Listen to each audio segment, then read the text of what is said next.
റാമുകളിൽ വരുന്ന 90% പ്രോബ്ലം അതിൻ്റെ റാമിൽ വരുന്ന ഡസ്റ്റുകളും അതുപോലെ അതിൽ വരുന്ന ഫംഗസുകളാണ്. ആ ഫംഗസുകൾ എങ്ങനെ ക്ലീൻ ചെയ്യാന്നുള്ളതിനെ കുറിച്ചാണ് പറയുന്നത്. ഒരു എറേസർ എടുത്തിട്ട് നമ്മൾ നന്നായിട്ട് അത് സ്ക്രാബ് ചെയ്തിട്ട് ക്ലീൻ ചെയ്യുക. രണ്ട് ഭാഗവും നന്നായിട്ട് സ്ക്രാബ് ചെയ്ത് ക്ലീൻ ചെയ്യാം. അങ്ങനെ ക്ലീൻ ചെയ്ത് കഴിഞ്ഞാൽ നമുക്ക് തന്നെ കാണാൻ കഴിയും അതിൻ്റെ കളറിലൊരു മാറ്റം വരുന്നത്.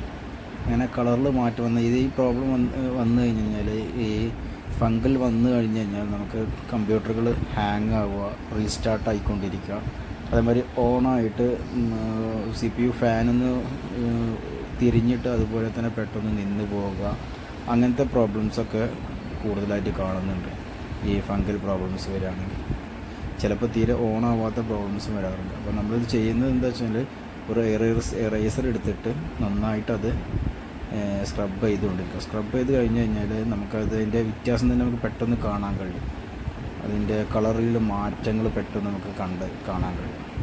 ഒരുവിധം ഏകദേശം ഒരു 80-90% മെമ്മറികൾക്കും ഇതേ പ്രോബ്ലംസാണ് ഇപ്പോൾ പുതിയ സീരീസിൽ വരുന്ന മെമ്മറി DDR3, DDR4, DDR5 മെമ്മറീസിനൊക്കെ കാണുന്നത്.